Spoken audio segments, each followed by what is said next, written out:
వీక్షకులందరికీ నమస్కారం. కన్యా రాశి వారికి అక్టోబర్ నెలలో ఏ విధమైనటువంటి ఫలితాలు కలగబోతున్నాయో ఈ వీడియో ద్వారా చాలా క్లుప్తంగా తెలుసుకునేటువంటి ప్రయత్నం చేద్దాం. ముఖ్యంగా ఈ మారేటువంటి గ్రహాల్లో గురుడి యొక్క వక్రగతి ఈ రాశి వారికి అంత అనుకూలమైనది కాదు. శుక్రుడి యొక్క మార్పు అది కూడా కొంత శుక్ర బలాన్ని తగ్గించి వేస్తూ ఉన్నది. రవి యొక్క మార్పు మాత్రం అనుకూలిస్తుంది, జన్మరవి యొక్క దోషం పోతూ ఉన్నది. అలాగే కుజుడి యొక్క మార్పు ఇది చాలా అదృష్టంగా చెప్పచ్చు. ఇక మిగతా పైన గ్రహాలు ఎన్ని యోగించకపోయినా పక్కన పెట్టడం, కుజుడు యొక్క విషయాన్ని మనం దృష్టిలో పెట్టుకుంటే కుజుడు చాలా యోగ్యమైనటువంటి గ్రహం. ఇప్పుడున్న పరిస్థితుల్లో గురుడు వక్రగతి వల్ల గురుబలం పోయింది, శని వక్రగతి వల్ల శని బలం పోయింది, జన్మకేతు సప్తమ రాహు స్థితిగతులు యోగిస్తూ ఉన్న గ్రహాలు తప్పుకుంటున్నాయి. శుక్రుడు కానీ ఈ గ్రహాలు కానీ తప్పుకుంటూ ఉన్న తరుణంలో ఒక్క కుజుడు బలంగా ఉన్నప్పుడు ఎన్ని ఉపద్రవాల్ని ఆయన దాటిస్తాడు అనడానికి ప్రత్యక్షమైనటువంటి ఉదాహరణ కన్యా రాశి వారే. మీరు ఈ అక్టోబర్ నెలలో చూడండి, అంటే కుజుడు మారాలి, ప్రత్యేకించి 21వ తారీఖు రావాలంటే ఆల్మోస్ట్ 20 రోజులు ఏ బలము ఉండదు. 10వ తారీఖు వరకు గురుబలం ఉంటుంది, తర్వాత తగ్గిపోతుంది 20 వరకు కూడా. ఇక్కడ కీలకమైనటువంటి రోజులు ఏంటి అంటే 11 టు 20వ తారీఖు. ఇది చాలా అండర్లైన్ చేసుకోండి. 11వ తారీఖు టు 20వ తారీఖు మధ్యలో ఏదైనా ఇబ్బందులు వాటిల్లడానికి, ఏదైనా కొంత మనకి వ్యతిరేకంగా ఏదైనా జరగడానికి కొంత అప్రమత్తంగా ఉండవలసినటువంటి కాలంగా మనం చెప్పవచ్చును.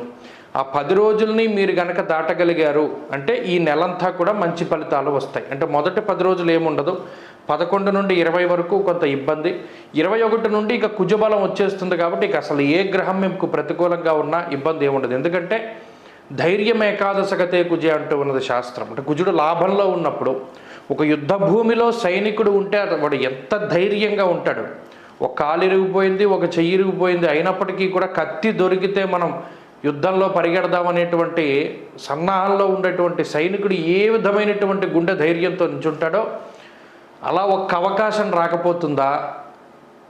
ఇంత దెబ్బతిన్నాం, ఇంత దెబ్బతిన్న తర్వాత కూడా మనం పుంజుకోలేకపోతామా అనేటువంటి విధంగా కుజుడు మీకు ఒక ధైర్యాన్ని, ఆత్మవిశ్వాసాన్ని కలగజేస్తాడు. అది ఈ లోపల కొంత జరగవలసిన డ్యామేజ్ జరుగుతూ ఉంటుంది.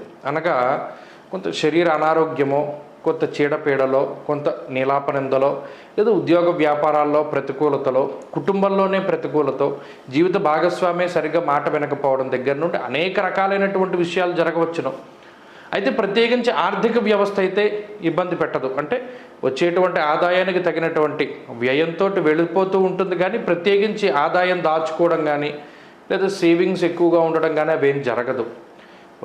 వచ్చినట్టు వెళ్ళిపోతుంది, భారం పడదు.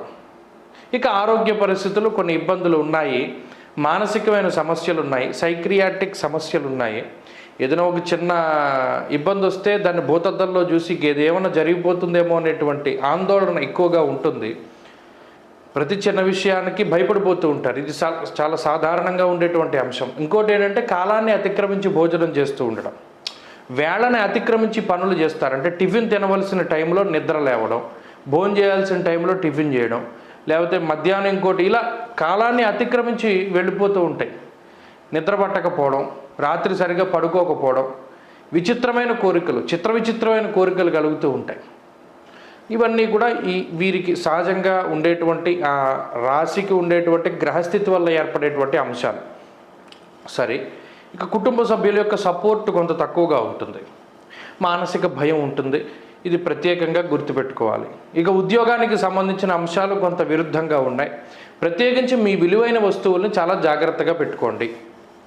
మీ ఫోన్ల దగ్గర నుండి, ల్యాప్టాప్ల దగ్గర నుండి, బంగారం దగ్గర నుండి, డబ్బు దగ్గర నుండి ప్రతి వస్తువు కూడా చాలా జాగ్రత్తగా చూసుకోవాలి. ఈ నెలలో దొంగిలించబడడానికి అవకాశాలు ఉంటాయి, దొంగతనాలు ఎక్కువగా మీకు జరగడానికి అవకాశం ఉంటుంది. కాబట్టి చాలా అప్రమత్తతతో ఉండాలి. అంతేకాక కొంత నిస్సత్వ ఎక్కువగా వస్తూ ఉంటుంది. ఎక్కడ కూడా డీమోటివేషన్ అవ్వకండి, ఎప్పటికప్పుడు మిమ్మల్ని మీరు మోటివేట్ చేసుకుంటూ వెళ్ళండి.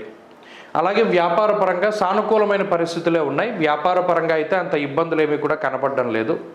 అంతేకాక విద్యార్థులకి సమయం కొంత మిశ్రమంగా ఉన్నప్పటికీ గురువుల యొక్క అనుగ్రహం అవసరం. అలాగే స్త్రీలకి కూడా ఇదే రకమైనటువంటి గ్రహస్థితి అన్వయం అవుతుంది. స్త్రీలలో కొంత అనారోగ్య సమస్యలు ఎక్కువగా ఉండేటువంటి పరిస్థితులు ఉన్నాయి. ప్రత్యేకించి కన్యారాశి వారు ఎక్కువగా సూర్యారాధన చేయడం, దక్షిణామూర్తి ఆరాధన చేయడాన్ని అలవరుచుకోవాలి. గురువారం నాడు శనగలు కానీ, పసుపు రంగు పళ్ళు కానీ, అరటిపళ్ళు కానీ ఎక్కువగా దానం చేస్తూ ఉండాలి.